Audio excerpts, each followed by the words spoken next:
Selamat pagi, siang, sore kepada Ibu dan Bapak penguji. Terima kasih atas kesempatannya. Perkenalkan kami dari D2, 23, 23, 14 akan mempresentasikan hasil laporan rancang pabrik kami yang berfokus pada ekonomi berkaitan dengan judulnya adalah perancangan pabrik bioetilen dari tandan kosong kelapa sawit menggunakan teknologi etanol dehidrasi. Pabrik kami adalah pabrik bioetilen.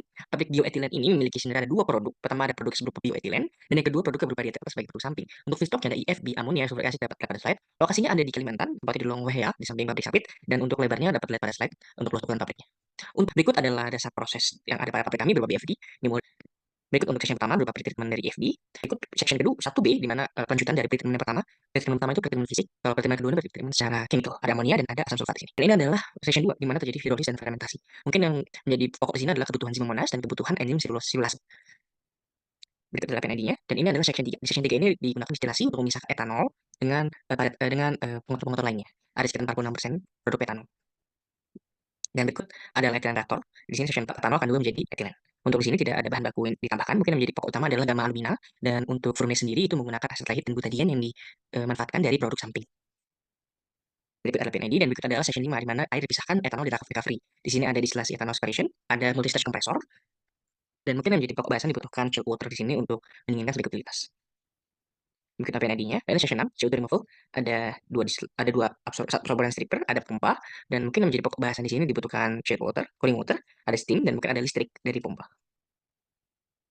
Nah, ini untuk pressure swing absorption. Untuk pressure swing absorption sendiri, mungkin yang menjadi pokok bahasan utama di sini ada pompa yang nanti akan menyesuaikan pressure kembali, karena akan ada depressurization kan di PSA. Habis itu kita tingkatkan pressure agar bisa masuk di recycle ke absorber column. Dan mungkin di sini telah ada beberapa valve seperti pressure safety valve dan valve lainnya akan masuk ke konsiderasi ekonomi. Berikut adalah section 8, di mana etilen dipurifikasi kembali. Di sini ada distilasi kolom, ada banyak HE dan ada juga kompresi-kompresi. Di sini digunakan cryogenik distilasi kolom, mungkin itu yang akan menjadi konsiderasi ekonomi juga. Berikut adalah PNID, dan ini adalah side product purification. Di sini ada distilasi untuk memisahkan dietil ether dengan asetil dan butadiene. Dietil ether akan masuk ke dalam tangki di bawah TK901 ini, dan itu yang menjadi konsiderasi mungkin ekonomi juga ya, berapa jumlah dan besar dari tangki.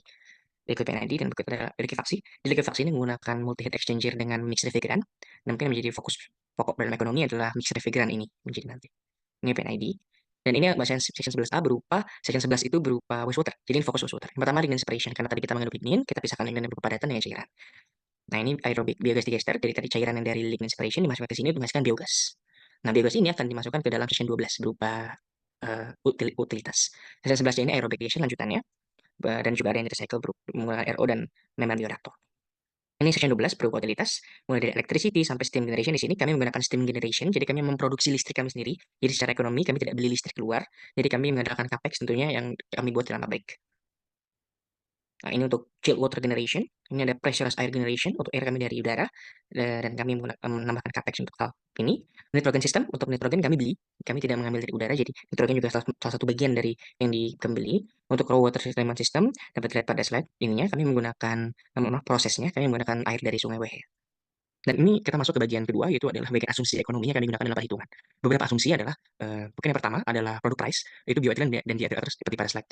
Angka-angka ini adalah angka-angka forecasting dari tahun 2000 sampai tahun 2027. Karena kami memprediksi pabrik itu baru mulai tahun 2027. Jadi ini angka hasil forecasting, dan untuk 2027 sampai akhir kami asumsikan harganya sama.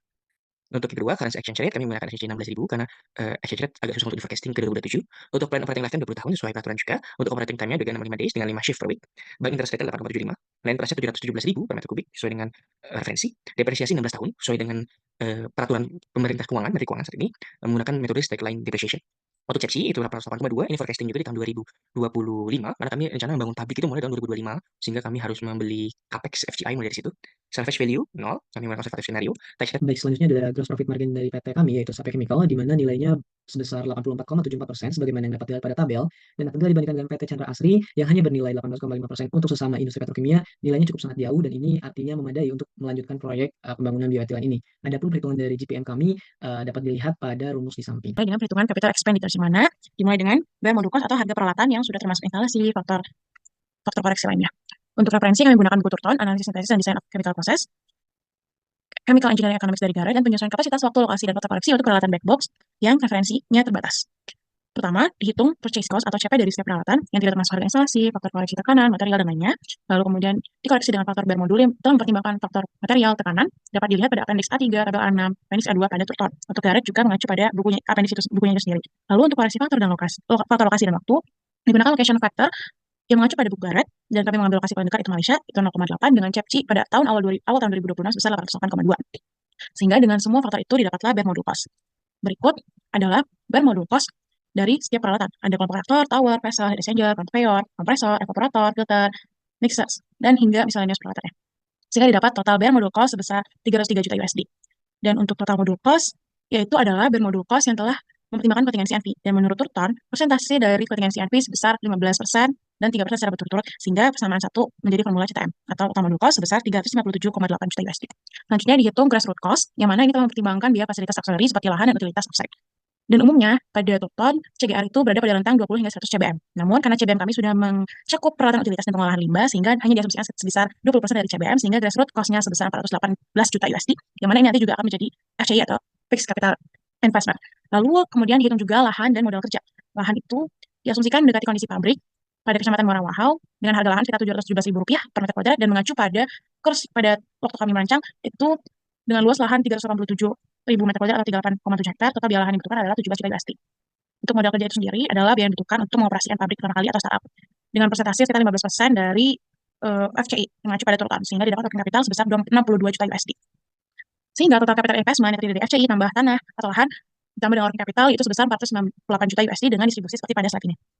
Untuk operating expenditures dibagi menjadi 3. Yang pertama adalah dari manufacturing cost, yang mana juga mencakup raw material cost seperti pada slide, mulai dari TKKS hingga konsep liquor. Total raw material cost sebesar 11 juta USD. Sedangkan untuk waste treatment cost kami mengasumsikan 0 karena kami mengolah sendiri limbah jadi membutuhkan pihak ketiga untuk pengolahannya. Dan utility cost sendiri dimulai dari air hingga refrigeran dengan besar utility cost sebesar 4,8 juta USD.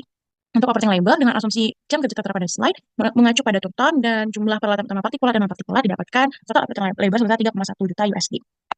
Sehingga dari manufacturing cost melibatkan biaya lain seperti direct supervisory, clerical labor, maintenance and repairs, operating supplies, stability charge, patents and royalties didapatkan sebesar 67,5 juta USD. Selanjutnya, operating expenditure juga mencakup fixed manufacturing cost atau FMC yang terdiri dari depresiasi, pajak, dan plant overhead cost dengan total FMC dan asumsi seperti pada slide sebesar 77,5 juta USD. Untuk general expenses sendiri, melihat dari asumsi dan referensi, kami menentukan sebesar 22,4 juta USD yang mana general expenses ini untuk bisnis dan manajemen. Sehingga untuk cost of manufacturing yang melibatkan DMC sebagai biaya yang dipengaruhi kapasitas produksi atau yang tidak dipengaruhi kapasitas produksi dan general expense untuk bisnis, didapat cost of manufacturing sebesar 167 juta USD per tahun.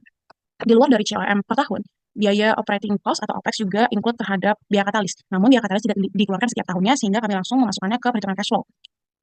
Didapat biaya katalis dan Zimo Monas Mobilis seperti pada slide ini.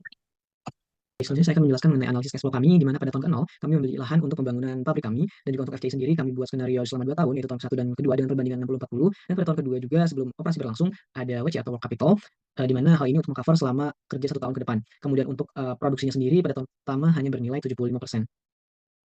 Baik, selanjutnya adalah untuk analisis lebih lanjut, kita analisis OPEX, kemudian juga depresiasi, sehingga nanti didapatkan cash flow untuk non-discounted dan juga discounted. Ada pun parameter keekonomiannya, untuk non-diskonto itu ada PBP, CCP, CCR, dan juga ROI, dan untuk diskonto itu ada PBP, NPV, PVR, dan IRR. Berikut ini merupakan hasil analisis grafik untuk non-discounted dengan indikator-indikator yang dapat dilihat pada tabel di samping, dan juga berikut ini adalah untuk analisis discounted, dan hasil indikator daripada cash flow kami dapat dilihat pada tabel di samping dengan IRR sebesar 12,74% dan juga discounted PBP period sebesar 9,72 tahun. Kemudian kami pun melakukan analisis sensitivitas untuk beberapa variabel. Yang pertama adalah interest rate atau suku bunga. Apabila kita lakukan penurunan suku bunga sebesar 10%, maka akan terjadi peningkatan MVV hingga 41,35%. Namun apabila kita naikkan suku bunga 10%, akan terjadi penurunan MVV hingga 36,01%. Begitupun untuk discounted payback period dan juga PVR akan terjadi penurunan. Untuk variasi atau variabel harga bahan baku, apabila kita tingkatkan nilainya atau dilakukan perubahan, maka NPV akan sangat berpengaruh signifikan, sehingga terjadi perubahan sekitar plus minus 7,1%. Dan untuk NPV, CCP, IRR, TCR, VR, dan juga ROI akan berbanding terbalik dengan perubahan nilai dari bahan baku, namun untuk payback period dan discounted payback period akan berbanding lurus. Kemudian untuk analisis harga bahan baku, apabila kita naikkan 10% harga bahan baku, maka NPV akan meningkat hingga 132,84%. Hal ini juga sama untuk variabel-variabel lainnya. Untuk biaya utilitas, apabila kita tingkatkan 10%, maka payback period dan discount payback period akan meningkat. Namun hal ini akan menurunkan variabel-variabel lainnya seperti NPV, ROI, dan juga lain-lain. Kami pun melakukan analisis sensitivitas untuk debt to equity ratio, di mana hasil dari analisis kami menunjukkan bahwa skema dengan DER sama dengan 1 akan menghasilkan penghasilan profit yang paling tinggi untuk pabrik kami.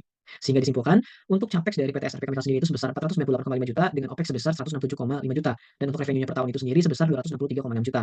Dengan skema DER sama dengan 0, NPV dari PT SRP Chemical sebesar 98,9 juta dengan IRR 12,74% dan discounted payback period selama 9,72 tahun. Dan hal ini menyatakan bahwa PT SRP Chemical proyeknya layak untuk diinvestasikan. Kemudian untuk hasil analisis sensitivitas menunjukkan bahwa variabel harga produk merupakan variabel yang paling berpengaruh terhadap indikator keekonomian diskonto dari pabrik kami.